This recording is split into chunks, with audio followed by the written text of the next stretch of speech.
सभी को शुभेच्छा, हैप्पी थॉट्स। इस विशेष संदेश में आप सभी का स्वागत है।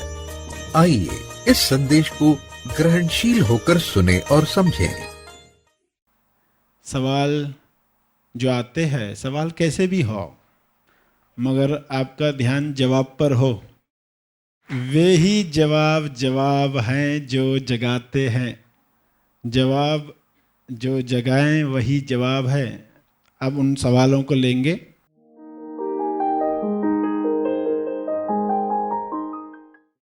भगवान को दुनिया बनाने की जरूरत क्यों थी? और जब दुनिया को बनाया तो उसकी देखभाल करने की क्या जरूरत थी? क्या भगवान अपनी दुनिया में खुश नहीं था? तो उसको लेंगे 3 हिस्सों में। पहला, भगवान को दुनिया बनाने की जरूरत क्यों थी?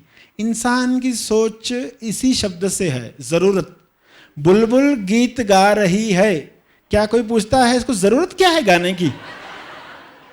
कोयल गीत गाए तो आप कहोगे उसको जरूरत क्या है? ये इंसान सोचता है, बुलबुल नहीं सोच रही। बुलबुल के अंदर ये विचार नहीं है। तो ईश्वर ने बनाया संसार, तो आप कहेंगे जरूरत क्यों थी? अरे वो उसका गीत है, संसार ईश्वर का गीत है। अगला ऐसा, और जब दुनिया को बनाया तो उसकी देखभाल करने की क्या जरूरत थी? अब कोई गायक स्टेज पर गाना गा रहा है और गाते गाते नाच भी रहा है। आप कहोगे एक तो गाना गा रहा है, यहां तक तो ठीक था, अभी नाच भी क्यों रहा है? तो कहेगा क्यों ना नाचूं, तकलीफ क्या है? अगर संसार बनाया उसकी देखभाल भी कर रहे हैं, ये तो दोनों इकट्ठे हैं ना पार्ट। गीत गाना और नृत्य करना ये एक ही सीन के 2 हिस्से हैं ना, एक ही सिक्के के 2 पहलू हैं ना, जो सहजता से आते। गाना गा रहे हैं, नृत्य, पांव थिरक रहे हैं ताल पर, तो संसार बनाया और उसको संभाला जा रहा है, ये सहजता है, जरूरत वाला प्रश्न नहीं है। इसलिए लीला है शब्द आता है। क्या भगवान अपनी दुनिया में खुश नहीं था? अति खुश था, बर्दाश्त के बाहर इतना खुश था। जब कोई चीज बर्दाश्त के बाहर हो जाती है ना, तो संसार बनता है। आनंद इतना बढ़ जाए तो क्या किया जाएगा? ईश्वर की अवस्था वह सोचो जब संसार नहीं था। यहां सही माने में आप 1 मिनट भी अनुभव पर जाओगे तो लगेगा उठकर नाचूं, कुछ तो गाऊं, कुछ तो करूं। 1 मिनट में इतना कुछ होता है।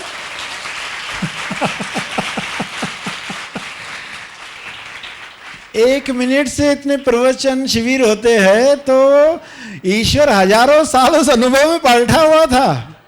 संसार बनने के पहले ईश्वर उसी अनुभव में था, उसी मौन में था। संसार नहीं था तो उसी मौन में था। जब शक्ति नहीं थी, पार्वती नहीं थी, तब वो उसी अवस्था में था। और इतने हजारों साल, तो उसका परिणाम है ये संसार। जितना ज्यादा मौन में जाओगे उतनी बड़ी अभिव्यक्ति देखोगे। और उस मौन में जाने के लिए ही साधना दी जाती है, उसके लिए ही ध्यान दिया जाता है, ताकि आप उस मौन में जा पाओ। फिर वहाँ से जो कन्विक्शन होगी, तो जागकर क्या करोगे? देखोगे अभिव्यक्ति होगी।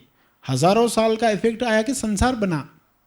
हजारों साल शब्द है, नंबर नहीं दिया जा सकता, क्योंकि जब संसार नहीं था तो ये शब्द भी नहीं थे। 1000, 10,000 साल ऐसे शब्द नहीं थे। मगर कैसे कहा जा सकता है?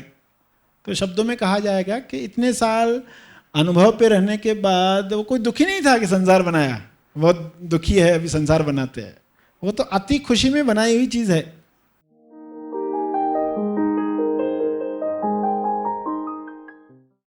अगला सवाल है, जिंदगी की समस्याओं को सुलझाने के लिए और आगे बढ़ने के लिए क्या मैं ज्योतिष विद्या की सहायता ले सकता हूं? नहीं। यह भी समझ ले कि ज्योतिष विद्या का सहारा न लो, ऐसा क्यों कहा? तेज ज्ञान का सहारा लेना है, ऐसा क्यों कहा? क्योंकि जिस चीज़ का सहारा लोग लेने जाते हैं वही फांसी का फंदा बन जाती है। इसलिए कहा जाता है क्योंकि 90% से ज़्यादा केसेस में फंदा बना है, ऐसे देखा गया है। हालांकि वो चीज़ तो फायदा देने के लिए थी ना। ज्योतिष विद्या क्या है? फायदा देने के लिए है। 90% से ज़्यादा लोग जो लाभ लेने गए, उनके साथ क्या हुआ? वो मोहताज बने। अब हर चीज़ के लिए दौड़ते, अभी कल क्या होगा, अभी मैं इंटरव्यू के लिए जा रहा हूँ, क्या होगा, ये सुबह कितने बजे कदम बाहर रखूँ घर से, ये दरवाजे से निकलूँ कि वो दरवाजे से निकलूँ, हर बात के लिए वो बेचारे इसी में सुबह उठकर क्या सोचना चाहिए था, मगर ये लोग क्या सोच रहे हैं? सुबह उठकर ही वो आज की डेट क्या है, टोटल किया तो कितना नंबर आता है, और मेरा जन्म तारीख क्या है, और उसके साथ मैच हो रहा है क्या, तो आज का दिन अच्छा जाएगा क्या, कितनी कैलकुलेशन चलती है। ये फंदा बन गया। आज़ादी, जो भी सत्य के प्रेमी है वो आज़ादी के प्रेमी है।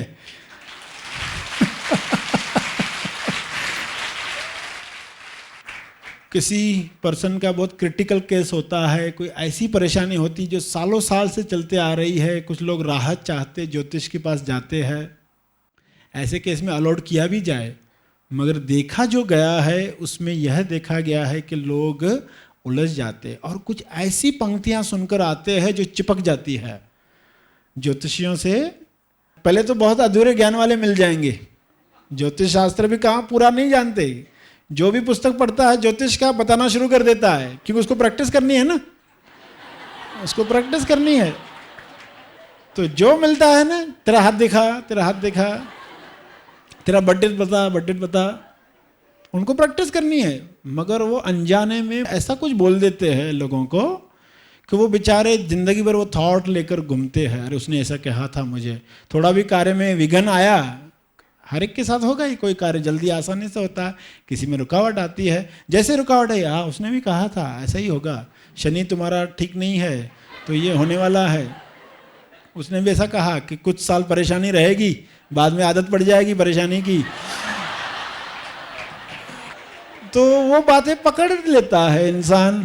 अभी रिसेंटली एक खोजी ने शेयर किया कि कोई इंसान जो टैरेट कार्ड देखता था, ऐसे कार्ड्स होते हैं, तुम चुनो कौन सा कार्ड, फिर उससे वो भविष्य बताते हैं। तो उन्होंने कहा नहीं हमें नहीं देखना है, मगर वो पीछे ही पड़ा तो उसने चुन लिए 2 कार्ड। फिर उन्होंने वो देखकर कहा कि आप जो चाहते हो वो तुम्हारे बहुत नज़दीक है, मगर तुम्हें मिलेगा नहीं, वो तुम्हारे सामने है। उसको क्या कहा गया खोजी को कि वो तुम्हारे सामने है, it is in front of you but you will not get it. अब उसको इतना बुरा लगा, इतना झटका, उसने उस थॉट को निकालने की कोशिश की। अब जब भी वो साधना करता है खोजी तो उसको याद आता है मिलेगा तो नहीं, सामने ही है मगर मिलेगा नहीं, सामने ही है मिलेगा नहीं। तो इतनी अच्छी साधना चल रही थी। ये कहा जाता है पहले तुम ज्योतिष को दिखाने जा रहे हो तो 1 साल विल पावर पर ट्रेनिंग लो, पहले विल पावर पर ट्रेनिंग लो या साधना में पको, फिर जाके दिखाओ, फिर हाथ दिखा सकते। फिर वो एक अलग तरह का प्रयोग होगा। जैसे पुराने ज़माने में जो पक जाते थे वो नेल्स पर बैठते थे, कांटों पर बैठते थे, वो प्रयोग थे एक्चुअली। मगर लोग आज सोचते ऐसा करना चाहिए, ऐसा करने से ईश्वर मिलता है। उल्टा हो गया, जिन लोगों ने प्रयोग किए वो लोग सोचते करने से होगा। महावीर के जो प्रयोग थे आज लोग महावीर का अनुभव प्राप्त करने के लिए कर रहे। महावीर ने सालों साल उपवास रखे, वो तो प्रयोग था उनका। और वो भी कौन सा प्रयोग, जो अनुभव प्राप्त करने के बाद बॉडी से होता है, वो लोगों ने बिना अनुभव प्राप्त करके करना शुरू कर दिया। तो साधना में पक जाओ तो प्रयोग करके जाना हो तो जाना बली, कि ज्योतिष क्या बोलता है वो सुन के भी मेरे को क्या असर होता है। पक गए हो तब जाना, उसके पहले मत जाना। बुद्ध और महावीर बड़े रहमदिल इंसान थे, लेकिन हकीकत में हमने कभी यह नहीं सुना कि उन्होंने कभी कोई अस्पताल, स्कूल, कॉलेज बनवाए, जैसे कि मदर टेरेसा, अमृतानंदमयी माँ, शंकराचार्य, जिन्होंने गरीब इंसानों के लिए स्कूल, कॉलेज, अस्पताल वगैरह बनवाए। तो यहाँ रहमदिल की व्याख्या क्या है? इनका सवाल क्या है? बुद्ध महावीर के बारे में आप सुनते नहीं ना, स्कूल खुलवाया, हॉस्पिटल खुलवाई, हालांकि रहमदिल थे। और आज के जो रहमदिल लोग आप सुनते हो वो क्या बनवाते हैं? तो फिर ये सवाल आता है ना कि फिर रहमदिल कौन, वो कि ये? रहमदिल कौन, वो कि ये? तो उनका सवाल था रहमदिल की व्याख्या क्या है? तो रहम दिल की व्याख्या पहले समझना, और ये मत पूछना कि रहम दिल की व्याख्या क्या है, ये पूछना कि गरीब की व्याख्या क्या है।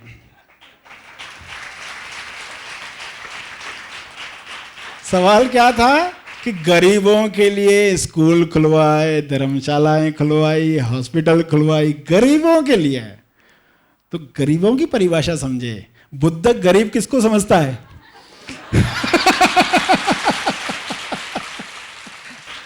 जिसको आप गरीब समझोगे उनके लिए कार्य करोगे ना। बुद्ध के लिए वो लोग गरीब नहीं है जिनके पास पैसा नहीं है। बुद्ध के लिए वो गरीब है जो अपने आप को भूल गए हैं, उनके लिए कुछ किया जाए, गरीबों के लिए कुछ किया जाए। वाकई गरीबों के लिए करो। परिभाषा समझोगे तो सचमुच जो गरीब है उनके लिए कुछ करोगे। अमीर बन के क्या है, अंदर कैसी हालत है, मन कैसा है, अहंकार में, पावर में वो क्या सोच रहा है, कैसा द्वेष ईर्ष्या चल रही है, वो अमीर है या वो गरीब है। बुद्ध के लिए वो बहुत गरीब है, इनके लिए कुछ होना चाहिए। तो बुद्ध ने जो कार्य किए, महावीर ने जो कार्य किए, जो गरीबों के लिए किया। आज के लोग गरीब किसको समझ रहे हैं, वो उनके लिए कार्य कर रहे हैं। तो असली बात को हम समझेंगे तो परिभाषा समझ में आएगी।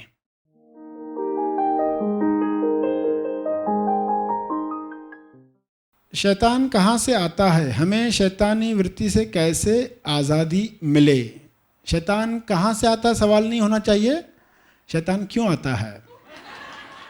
आएगा कहाँ से, जहाँ से भगवान आता है वहाँ से शैतान आता है, जगह तो एक ही है। धागा आपने लपेट के रख दिया है, उलझ गया या सुलझ गया तो आप कहेंगे उलझन कहाँ से आई, सुलझन कहाँ से आई। आप कहेंगे उधर से ही आई, सुलझन भी उधर से आई, उलझन भी उधर से आई। सही जगह से स्टार्ट की तो सुलझन आई, गलत जगह से स्टार्ट की तो उलझन आ गई। गलत जगह से स्टार्ट किया तो शैतान आ गया, सही जगह से स्टार्ट किया तो भगवान आ गया, दोनों उधर ही है। तो सवाल था कि कैसे इन वृत्तियों से बाहर निकले, बाहर आए। सही जगह से सुलझाना हम शुरू करेंगे, साधना से पक जाएंगे। परमानेंट इलाज चाहिए तो अंडरस्टैंडिंग लाएं, साधना में पक जाएं। तो ये वृत्तियां हैं ना, टेंडेंसी जागृत होती है। आप बैठे हो और अंदर से कोई विकार जागा तो रोक नहीं पाते। टेम्पररी इलाज क्या है, प्रेयर चालू ही रखो, कंटिन्यूस करते रहो करते रहो करते रहो प्रेयर्स, कि मैं अकेला इस वृत्ति को नहीं तोड़ सकता, इस विकार से नहीं जीत सकता, मगर ईश्वर मेरे साथ है तो बहुत आसान है। प्रार्थना जोरदार करो। फिलहाल तो ये किया जाए, उस वक्त सो जाओ, अभी क्या करूं, वृत्ति जागृत हुई है, अभी क्या करूं। तो अभी फिलहाल उस वक्त प्रेयर शूटिंग करते रहो, शूट करते रहो करते रहो कर, जब तक वो विकार शांत नहीं हो जाता तब तक प्रेयर शूटिंग करते रहो।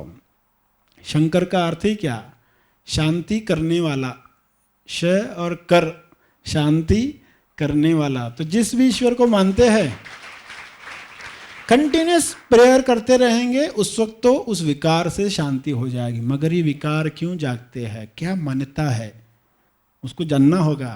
क्या बेहोशी है, क्या पैटर्न है जिस वजह से जागृत होती, क्या जीन से आया है, क्या माँ बाप के द्वारा आया है, क्या परवरिश से आया है, क्या दृश्यों से आया हुआ है। इस पर मनन करोगे, श्रवण करोगे, पठन करोगे, कॉमन सेंस यूज करोगे। कॉमन सेंस यानी अगर मैं इस वृत्ति में गया तो क्या क्या होने वाला, कॉन्सिक्वेंसेस देखोगे, दुष्परिणाम। अगर मैं अपने मन को सहयोग करता हूँ, मन कह रहा चलो चोरी करते, तो आप सोचोगे कि अभी चोरी करने से क्या होगा, दुष्परिणाम क्या आएगा, अंत क्या आएगा। तो वो इतने भयानक दिखाई देंगे तो आप कहेंगे कि अगर कॉमन सेंस है, अपना भला चाहते हो तो इनमें मत जाओ। तो अंडरस्टैंडिंग बढ़ाओ, कॉमन सेंस बढ़ाओ और मनन पठन करो। उस वक्त तो प्रेयर शूटिंग करो ताकि आप उस वक्त शांत हो पाए। मगर जैसे ही विकार शांत हो गया तो हम सजग हो जाए, ये हमारे अंदर है। तो अंदर है तो क्यों है, किस मान्यता की वजह से है, तो वे प्रवचन सुनो, जाकर पठन करो, मनन करो और उससे बाहर आओ।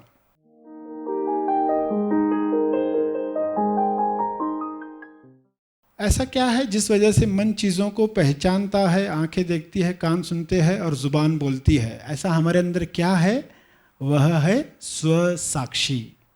स्व साक्षी जिसकी वजह से आंख देखती है, कान सुनते हैं, जुबान स्वाद लेती है, ये स्व साक्षी नहीं होता तो आंख देखते हुए भी नहीं देखेगी। स्व साक्षी का प्रेजेंस यानी चैतन्य का प्रेजेंस वो अगर है तो आंख देखती है। स्व साक्षी शब्द बहुत इंपॉर्टेंट है क्योंकि साक्षी शब्द अध्यात्म में बहुत पॉपुलर है और लोग साक्षी पर ही अटक गए हैं। साक्षी बनकर जब तक स्व साक्षी नहीं हुए तब तक पूर्णता नहीं है। साक्षी होकर जब तक स्व साक्षी नहीं हुए, आईने को देखकर जब तक अपने आप को नहीं देखा तब तक साइकिल पूरी नहीं हुई। स्व साक्षी होना है। स्व साक्षी है इसलिए देखा जा सकता है, स्व साक्षी नहीं है तो देखा नहीं जा सकता। मुर्दा है, शव है, वो नहीं देख पाएगा। जब तक शिव उसके अंदर नहीं है तब तक वो नहीं देख पाएगा, ना सुन पाएगा, वो पड़ा रहेगा। तो शिव है जिसके प्रेजेंस में शव देखता है, शव के द्वारा देखा जाता है। तो उनका जो सवाल था ये कैसे होता है, यह कहा गया है कि पुण्य और पाप ईश्वर द्वारा बनाए गए हैं।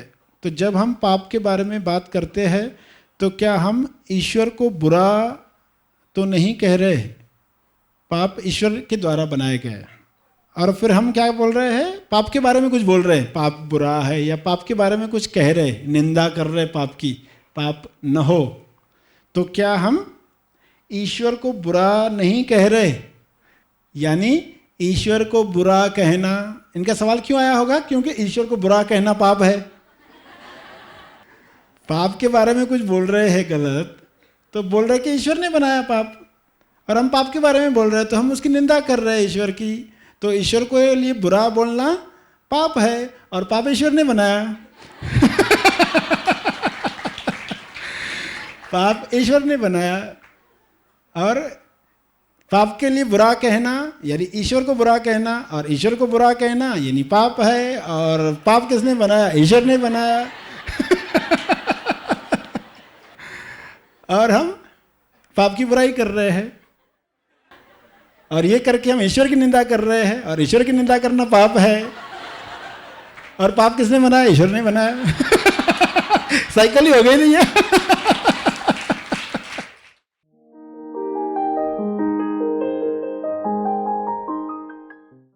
ईश्वर अगर हमारे सामने अलग रूप में जैसे साधु के कपड़ों में या बच्चा बनकर आ जाए तो उसे कैसे पहचाने? भगवान चाहते हैं उन्हें भक्त उन्हें पहचाने। जैसे तुलसीदास ने श्लोक में कहा है कि इस संसार में सबसे मिलिए दया से, न जाने किस बेस में नारायण मिल जाए। भगवान श्री कृष्ण अपने भक्तों के सामने कई बार आए। इतिहास और कथाओं में कहा गया है कि भगवान श्री कृष्ण अपने भक्तों के सामने असली रूप में आए। जो अभागी थे उन्होंने भगवान को उनके जाने के बाद पहचाना। बाद में वे रोए कि अरे वे तो ईश्वर थे। तो इनका सवाल है कि ईश्वर सामने आए तो कैसे पहचाने, वरना हम बाद में पछताएंगे ईश्वर आया भी गया भी और हमने नहीं पहचाना। तो कैसे पहचाने? तो एक ही तरीका है, आसान तरीका है। सबसे पहले अपने अंदर पहचाने उसे। और अगर अपने अंदर पहचान लिया तो इंतजार नहीं करना पड़ेगा अभी किस रूप में आता है, किस रूप में आता है। जो भी सामने होगा उसमें पहचानोगे। आत्म साक्षात्कार जो मेरे अनुसार जीवन का लक्ष्य है, उसे कैसे प्राप्त करें? जीवन का लक्ष्य है आत्म साक्षात्कार, तो उसको कैसे प्राप्त करें? उन्होंने कहा मेरे अनुसार, तो उनके अनुसार आत्म साक्षात्कार लक्ष्य है मगर आधा है। आत्म साक्षात्कार प्राप्त करना और उसकी अभिव्यक्ति होना यह पूर्ण लक्ष्य है। और ये कैसे होगा? दो तरीके हैं। एक है गेट गुरु, यानी गुरु प्राप्त करो, कान दान करो, यानी सुनो, मनन करो, उस पर आज्ञा का पालन करो। ये पहला तरीका, उसके स्टेप्स बताए कि पहला तरीका क्या है? गुरु प्राप्त करो और उसको सुनो, कान दान करो। विवेक की तलवार जागृत होगी, वो तलवार इस्तेमाल करो। मनन की तलवार इस्तेमाल करो तो लक्ष्य पूरा होगा। पहला तरीका ये है। दूसरा तरीका क्या है? आस्क, पूछो, यानी प्रेयर करो, गुरु नहीं मिले हैं, तो वो इंसान क्या करेगा? आस्क, वो प्रेयर करेगा। उसके बाद अवेयर, दूसरी स्टेप पे क्या करेगा? अवेयर होगा, यानी प्रार्थना करने के बाद वो सजग हो जाए, अब मेरी प्रार्थना का जवाब आएगा। तो कहाँ से आ रहा है? जो भी मिलेगा कोई जवाब लेकर आ रहा है, तो सजगता होगी, अवेयर। ऐसा नहीं पूछ के सो जाओ, प्रार्थना करके लेटे रहो दिन भर, फिर उठोगे जहाँ भी जाओगे मुझे मैसेज आएगा, मुझे डिकोड करना है। Ask, aware. अवेयर हो जाने के बाद, मैसेज मिल जाने के बाद एक्ट, एक्ट यानी कर उस पर कार्य करो। जो मैसेज आया उस पर एक्शन लो। कोई इन्फॉर्मेशन आई तो वहाँ जाओ, बैठे मत रहो। किसी ने बताया फला फला तारीख को सत्संग है, उसका शीर्षक है मोह, जाके अटेंड करो, तो मैं नहीं जाता। अरे इतना मैसेज आया फिर भी बैठे रहे तो कैसे आगे बढ़ोगे? तो फिर एक्ट करना, आस्क, अवेयर, एक्ट, उस पर एक्ट करोगे। फिर एनालाइज, एनालिसिस करोगे, यानी वो हो जाने के बाद जाकर आने के एनालिसिस करोगे, क्या आया था मैसेज, कैसे हुआ, मैंने डिकोड किया, एनालिसिस कि मैंने सही किया कि नहीं। एनालिसिस के बाद कुछ जवाब आएंगे और उस जवाब के आधार पर अगेन आस्क, फिर पहली स्टेप पर जाओगे। पहली स्टेप आस्क, अभी नई इन्फॉर्मेशन के साथ नई प्रेयर करोगे। नई इन्फॉर्मेशन है तो नई प्रेयर, नई प्रेयर तो फिर नए मैसेज, नए मैसेज फिर नई एक्शन, नई एक्शन तो फिर वापस एनालिसिस होगी। इस तरह आप पहुंच जाओगे। गुरु है तो ये बहुत आसान है तरीका, मगर नहीं है तो फिर ये करना है।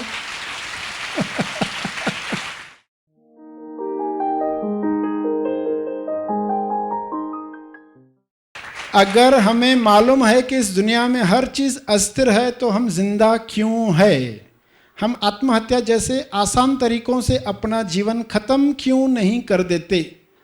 अगर हमें मालूम है कि इस दुनिया में हर चीज अस्थिर है तो हम जिंदा क्यों है? सब टेम्पररी है तो हम जिंदा क्यों है? अब ये सवाल कैसे है? कोई कहे अगर कि कुत्ते की पूंछ सीधी नहीं होती तो मैं दूध क्यों पीऊं? शराब क्यों न पीऊं? अरे कुत्ते की पूंछ का और दूध का क्या संबंध? कुत्ते की पूंछ का स्वभाव है टेढ़ा रहना, वो टेढ़ी रहेगी। संसार का स्वभाव है टेम्पररी रहना, अस्थिर रहना। इससे मैं शराब पीऊंगा, मैं दूध नहीं पीऊंगा, दूध का संबंध कुत्ते से है नहीं। गाय कहा होता तो सोचते भी कुछ, ये क्या सोच रहे हो, तो जाके सुसाइड करते। लोगों की सोच देखो ऐसी होती है, अज्ञान जो सुचवाए कम है, कोई लॉजिक ही नहीं है इसका।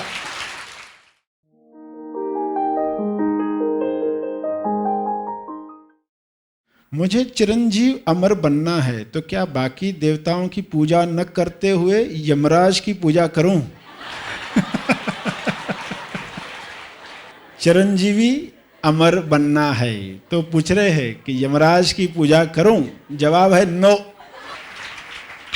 उसके दो कारण है। पहले तो तुम्हें यमराज की पूजा करना आती नहीं है, यमराज की पूजा करना तुम्हें आती नहीं है, पहला कारण ये है।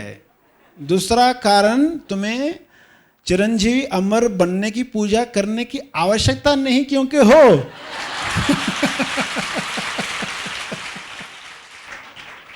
अगर यमराज की सही पूजा करनी हो तो उसको क्या कहोगे? ये नहीं कहोगे मुझे चिरंजीवी बनाओ, मुझे अमर बनाओ, क्योंकि तुम यम हो, तुम लोगों को ले जाते हो, तो तुम्हारी मैं खुशामद करूँगा, प्रशंसा करूँगा, तो तुम मुझे नहीं मारने वाले हो।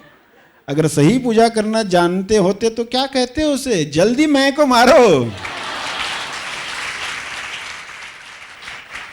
तो यमराज की पूजा करूं क्या सवाल था, जवाब बताए। अध्यात्म जीवन जीने की कला है या शास्त्र है? अध्यात्म जीवन जीने की कला या शास्त्र है, दो में पूछा है, तो ये दोनों नहीं है। अध्यात्म न जीवन जीने की कला है न शास्त्र है, अध्यात्म जीवन है।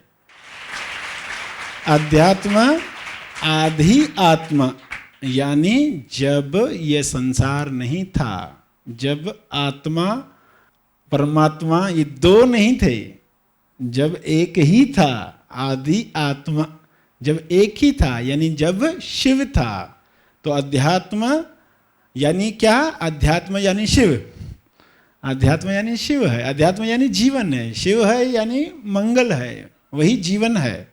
चेतना है, जिंदा चीज है, चैतन्य है। तो अध्यात्म को लोग कोई कर्मकांड, ऐसा सा कर्मकांड यानी अध्यात्म, ऐसी सी कला यानी अध्यात्म, क्योंकि कई जवाब दिए गए हैं, मगर असली जवाब क्या है? अध्यात्म ही जीवन है, कोई शास्त्र नहीं है, वो खुद जीवन है। निस्वार्थ प्रेम और भक्ति में क्या अंतर है? निस्वार्थ प्रेम जीव से किया जाता है और भक्ति शिव से किया जाता है।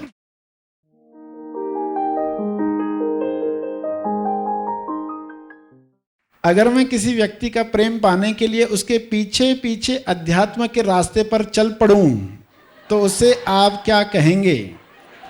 कपट या प्रेम?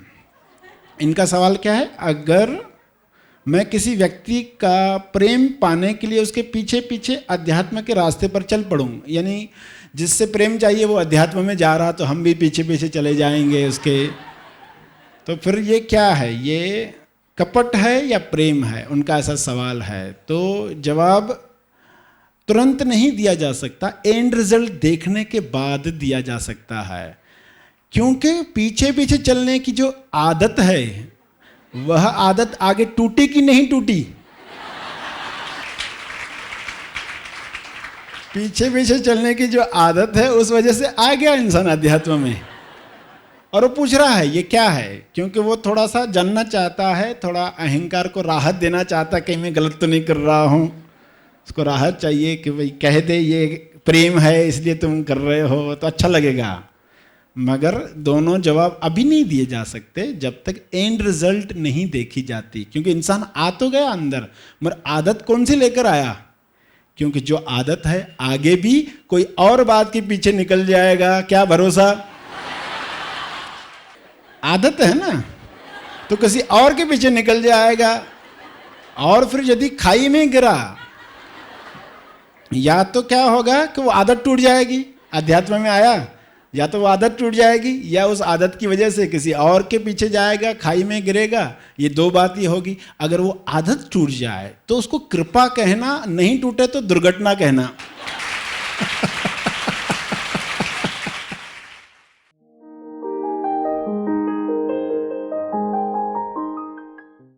सच्चा प्रेम क्या होता है? उसका प्रेम चाहना या उसकी खुशी चाहना? सच्चा प्रेम क्या होता है? इनका सवाल है, उसका प्रेम चाहना या उसकी खुशी चाहना? उसकी खुशी चाहना पहले केजी के जवाब में तो यही बताया जाएगा ना, प्रेम में क्या होगा, सामने वाले की खुशी इंपॉर्टेंट है। केजी का जवाब ये कि उसकी खुशी चाहना, उसका प्रेम चाहना नहीं, मुझे अटेंशन मिले, मुझे प्यार मिले, ऐसा नहीं, उसकी खुशी चाहना, ये केजी का जवाब है, पहला जवाब। मगर आगे जब बढ़ोगे तो उसकी खुशी किस में है? वो तो कहेगा आई लव आइसक्रीम, तो उसकी खुशी पूरी करोगे तो क्या होगा? व्यक्ति की खुशी किस में है? व्यक्ति की खुशी कितनी भी पूरी करो वो रोते ही रहेगा, तो फिर जवाब बदल गया। तो जवाब क्या हुआ? उसका प्रेम चाहना भी नहीं, उसकी खुशी चाहना भी नहीं, उसका जवाब होगा उसको उसका कुलमूल उद्देश्य प्राप्त करने में मदद करना। सच्चा प्रेम उसका कुलमूल उद्देश्य प्राप्त करने में उसे मदद करना। अगर उसका प्रेम न मिले, एक ही खोजी के कुछ सवाल थे, ये 3-4 जो सवाल आए ना अभी, अगर उसका प्रेम ना मिले और तेज ज्ञान मिले, ईश्वर मिले, और मैं उसे नकार दूं, तो आप मुझे क्या कहेंगे? सच्चा प्रेमी या मूर्ख? इनका सवाल क्या है कि उसका प्रेम नहीं मिला, मगर क्योंकि अध्यात्म में आ गया ना, तो ईश्वर मिल गया, तेज ज्ञान मिल गया, मगर वो ईश्वर को मिलके भी कहे नहीं चाहिए, तुम नहीं चाहिए, ईश्वर को कहे मुझे तो वही प्रेम चाहिए, तो फिर वो पूछ रहा है ऐसा अगर हो जाए, क्योंकि उसका फोकस एक ही तरफ है ना, वो अध्यात्म में उसको इंटरेस्ट नहीं है, मजबूरी में आ गया है, इसलिए कहा जवाब इंपॉर्टेंट है।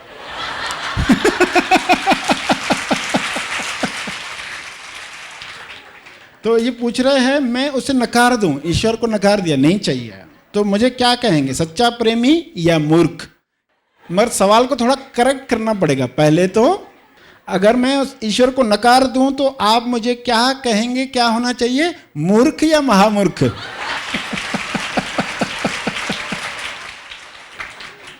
ऐसा क्यों कहा कि मूर्ख या महामूर्ख? क्योंकि अगर सच्चा प्रेम वाकई होता तो उसका सवाल ये होता कि मैं क्या करता, ईश्वर को नकार कर मैं वाकई सामने वाले की मदद कर पाऊंगा जिससे प्रेम है। क्योंकि जिससे प्रेम है, आप चाहते हैं उसकी खुशी के लिए सब कुछ कर पाए, उसकी मदद हम कर पाए, उसको हर दुखों से बाहर निकाल पाए। कब निकाल पाएंगे? जब सत्य जानेंगे, ईश्वर को पाएंगे, तो फिर उससे सही माने में मदद कर पाएंगे। आज तक हमें लगता है हम मदद कर रहे हैं सामने वाले को, मगर वाकई वह मदद है क्या? क्या उसको भी खड्डे में डाल रहे हैं? उसकी भी चांसेस जो है वो खत्म कर रहे हैं, उसकी जो आगे बढ़ने की चांस है वो भी तोड़ रहे हो। तो कहाँ ये सच्चा प्रेम हुआ? सच्चा प्रेम जानता है सामने वाले का मंगल किसमें है। बच्चा आग में हाथ डालता है, माँ खींच लेती है, तो माँ जानती है कि आग में हाथ डालना उस बच्चे के लिए हानिकारक है, वो उसको मदद नहीं करेगी उसमें। तो ईश्वर को प्राप्त करके, तेज ज्ञान को प्राप्त करके तुम सही माने में मदद कर पाते। इसलिए कहा कि सवाल ये होना चाहिए कि मूर्ख या महामूर्ख, क्योंकि जिस चीज़ को तुम ठुकरा रहे हो जान रहे नहीं तुम। कोई आंख दे रहा हो और आप कहे आंख नहीं चाहिए मुझे क्योंकि मैं सामने वाले को प्रेम करता हूं, अरे आंख रहेगी तो सही ढंग से तुम उसकी मदद कर पाओगे। अंधे बनकर बोझ बनने वाले हो, सच्चे प्रेम का लेबल लगाकर बोझ बनने वाले हो।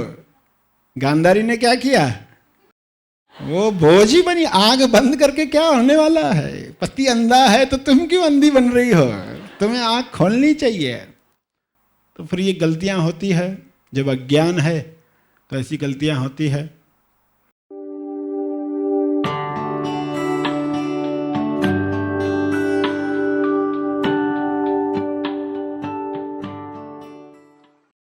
तेज ज्ञान फाउंडेशन द्वारा आयोजित महा आसमानी परम ज्ञान शिविर, self development to self realisation towards self stabilisation. यह शिविर पुणे स्थित मनन आश्रम पर आयोजित किया जाता है और खुश खबर यह है कि यह शिविर अब ऑनलाइन होने जा रहा है। इस शिविर से जीवन के पांचों आयाम, शारीरिक, मानसिक, सामाजिक, आर्थिक एवं आध्यात्मिक, इन सभी स्तरों पर हम सफलता हासिल कर पाएंगे। यह शिविर 3 भागों में लिया जाएगा। अपने जीवन की यात्रा self development to self realisation towards self stabilisation की ओर करने के लिए ऑनलाइन महा आसमानी परम ज्ञान शिविर में अवश्य रजिस्टर करें। अधिक जानकारी के लिए संपर्क करें। इस वीडियो को लाइक और शेयर जरूर करें। साथ ही अपने अभिप्राय हमें कमेंट करके जरूर बताएं। हैप्पी थॉट्स तेज ज्ञान और सर श्री तेज ज्ञान चैनल को आज ही सब्सक्राइब करें और लेटेस्ट अपडेट्स सबसे पहले पाने के लिए बेल आइकन को दबाएं। धन्यवाद।